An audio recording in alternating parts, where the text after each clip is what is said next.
Hi, my name is Gibson, and I'm the co-owner and creator of the Personal Development School.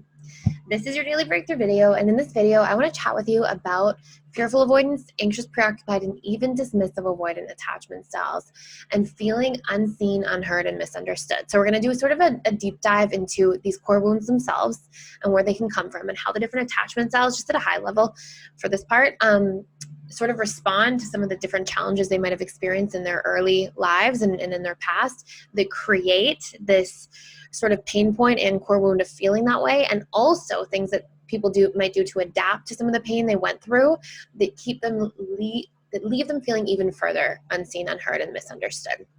And I also want to touch on what other core wounds those core wounds can activate along with them and sort of like entangle with to a certain degree. And then I also want to chat with you about some strategies to work through these things. So stay tuned, we'll go through all these different things. Before I dive into all the content, I want to let you guys know we are still doing a sale to support our community during these uncertain times.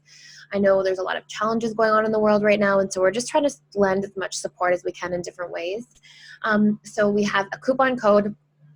I will leave it in the video, like a little thing you can click on, and the coupon code is with you. It's all one word, and you can enter it as you go to sign up for a membership. It applies to 3-month, 6-month, and 12-month memberships, as well as single course purchases. And we have a really amazing supportive community in there. I'm like blown away and honestly like honored every day that there are such great people in our community, and we do 3 live webinars a week. And, I'm doing some open Q&A webinars so people can really get their personal questions answered. They're answered in the other 2 webinars anyways, but the other 2 have some extra like bonus content. And we also have just about 30 or more courses. I have to actually go back and count. I feel like there's so many. There's like 80 plus webinars at this point and 30 or so courses about a whole bunch of different topics, all pre-recorded. 1.5 hours to 3 hours each, lots of content, a deep dive, workbooks, reprogramming, you name it. There's lots of resources in there. So let's talk about this specifically. And here's another thing too. If you guys need anything just in terms of topics or things like that, I try to read the comments. If I don't get a chance to, people from my team try to read the comments and like draw out topics and, oh, hey, everybody's asking for this topic or this topic. Can you create a video on it? So feel free to share your feedback or your needs so I can basically support you guys in whatever way I possibly can from a distance. And thank you for being here and being a part of the community and staying tuned into some of this content.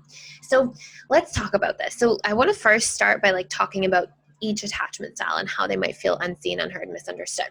So number 1, anxious, preoccupied often feel, and when they feel unseen or unheard, a lot of it usually comes out of inconsistency. They usually feel like they can get seen and heard when they're with people or connected to people, but it's when there's a separation, like a physical distance, that often anxious, preoccupied start feeling more unseen, unheard, or misunderstood. And part of the reason for this is that physical distance represents the trigger that the subconscious mind has associated with that inconsistency, from usually some pain point in childhood. So let's say, for example, in childhood, or let's just say in early life, there was a connection to your caregivers, and then maybe they were really great at showing up and being present when they were there, but they were working a lot. In your adult life, the subconscious mind will associate that physical distance that you experience with your caregivers in early childhood with something that's very triggering in your adult life, because it reminds you of that distancing then that you couldn't control, felt unsafe because of, etc. And so this is the place that anxious, preoccupied are the most likely to be triggered by feeling unseen, unheard, or misunderstood. And they're quite common core wounds, but the deeper manifestation of this, which fearful avoidants often share with anxious, preoccupied specifically, is that when we are in a space of people pleasing, and this is coming up so much inside of the school in questions and all these different places. So I'm going to do a full course on like strengthening your self-identity, and I'm going to put people pleasing into that. They go together hand in hand anyways, but it's going to be about these sorts of things specifically. So when it's just such an important topic, and when we feel this, like, let's say you have a pain point, okay? Let's say you're the anxious, preoccupied, and you have this inconsistency with your caregivers. So when they come around, chances are pretty strong, and this is what I've seen in the patterns of so many people's behavior, chances are pretty strong that when they come around, you're going to be like, oh my gosh, I have to please them. I have to get their love, get their attention, get their soothing, soothe through them, get their attunement. And so you might develop these adaptations or coping mechanisms of behavior to really like perfect that charmingness with your caregivers in order to get love. And what this can do by accident is, at a subconscious level, you might be so busy performing or trying to connect or receive connection from other people. And remember, in your adult lives, your caregivers are replaced by your adult romantic relationship, right, as your primary attachment figure.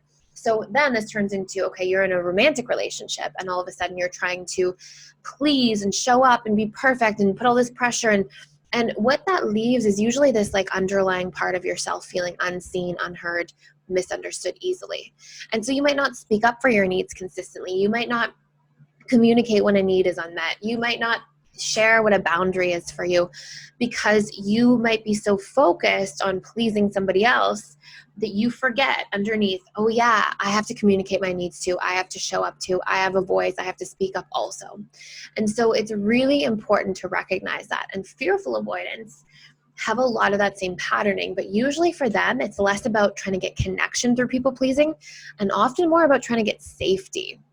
And this is one of the major distinctions here, is that fearful avoidance often felt like or experienced having to please and be okay and be safe in order to not affect their caregivers any more than they were already affected. Because a lot of FAs, for example, have a lot of volatility in their household, a lot of maybe a parent's a drug addict, an alcoholic, there's a lot of violence, or just a lot of fighting and aggression. Maybe people take out their anger on the fearful avoidant child.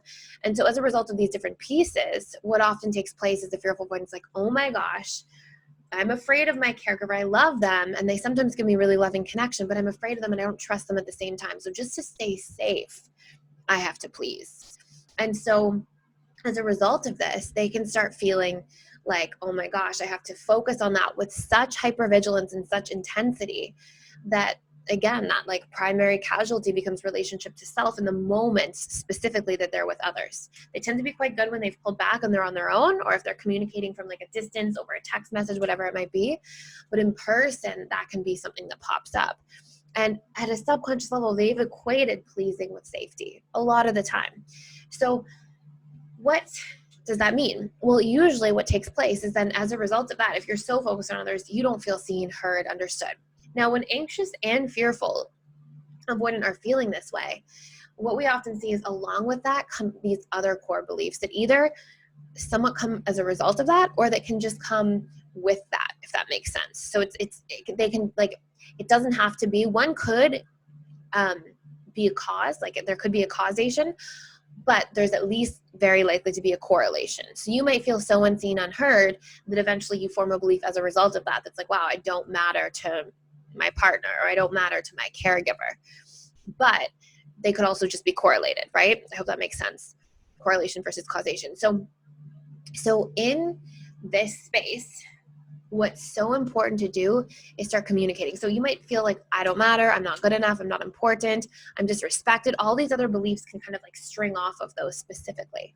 And how do you break that cycle? And I'm going to go back through and talk about dismissive avoidance for a moment and their version of this, right? But how do you break that cycle just for the AAs and FAs? Well, number one, you have to start showing yourself, okay? You have to start communicating your needs, being aware of your needs in real time, seeing what comes up for you. And the moment you feel unseen or unheard, that's a symptom of you not feeling like your needs or your boundaries are seen, heard, or understood, or your feelings for that matter. And so what that means is if you feel unseen or unheard, a really important strategy to support that is to go start sharing and showing up in that area instead, okay? So you can ask yourself these questions. What do I need in this situation to feel seen or heard or understood, okay? Because often if you feel unseen or unheard, you feel misunderstood. What do I need to share about my feelings? What do I need somebody to understand? What's a strategy for me to get this need met? And when will I go and start doing this? And here's another important piece here.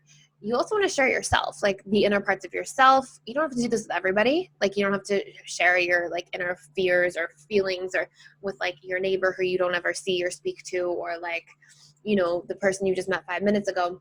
But, oh, I might sneeze. Hasn't happened to me in a while, in the middle of a YouTube video feeling this like overwhelming urge to sneeze. Okay, so sorry for that. So what might happen, right, is you don't have to go communicate and share yourself and like all of your inner world with everybody. But in your close personal relationships, if you're not, you are going to feel like there's a disconnect. So you want to share your feelings, share your needs, share your boundaries consistently, and then make sure you're seeing your needs through. Sharing your needs is not a one-time thing, even though I'm sure, with most people, what I've seen is, according to popular belief, it's sort of like, but I shared my needs once and the person should know. Unfortunately, it's not quite so easy, but it's really powerful to commit to showing up and sharing your needs consistently over time with the loved ones around you. And it's only through doing that that we truly get seen, heard, bonded to, connected, understood. We also have really amazing scripts inside the school that are like for all different situations. I'm adding to them every month based on people's shares of what they want. So like actual scripts of step-by-step what to say. We're also going to put a couple of them on social media and stuff too, through the Instagram channel.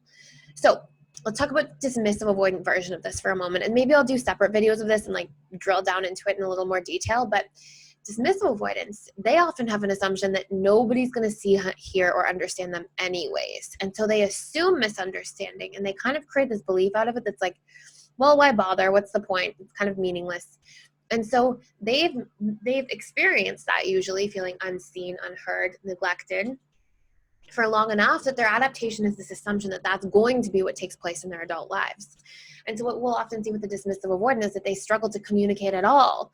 And they don't even want to think about relying on somebody else for their feelings and needs because that felt so bad at a point in time. They kind of shut that door altogether.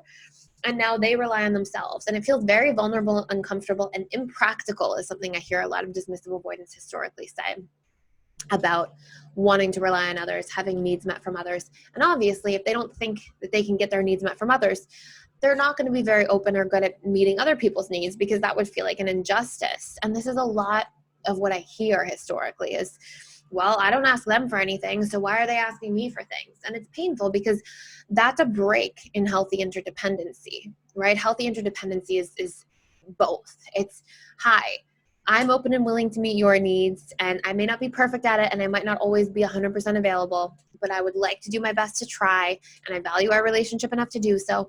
And I would love if you could show up in the same way, and I could also be open to receiving my needs being met from the person, right, that you're saying this to. So that's interdependency. Any polarization of that where you only meet the person's needs, but you don't allow your needs to be met, or you, won't allow anybody to meet your needs and you have to push that away. Both of those are imbalances, right? So they're things we want to work through. And so for a dismissive avoidant, it's really important to apply the same principles, which are, if I feel unseen or unheard, or I assume that I'm going to be misunderstood, how can I speak up differently? How can I expose myself to slowly and incrementally sharing more on a regular basis so that I open those things up and I allow myself to get seen? And for some DAs, there can be a bit of shame there. Like there's this, it's not shame there, it's actually shame projected on to the situation. It's like the assumption that it will be a shameful experience, so the need to withdraw and protect from that. But it's really important to recognize is that, there's nothing shameful about sharing a need with a loved one, right? There's nothing shameful about opening up and sharing a little bit more about who you are. It doesn't mean you have to tell somebody again, like your deepest, darkest fears and secrets from 5 years old or, whatever. But incrementally doing that is actually what allows us to properly and effectively give and receive love. And especially on the receiving point, because we feel like we're known by a person. We feel like, people can see us and there's an availability, and that is such an important part of loving. So I hope this makes sense. I can dive into this topic a little bit more. Let me know. And that's basically everything for today. Thank you so much for being here and for liking and sharing and subscribing and being a part of our community. And I will see you in the next video.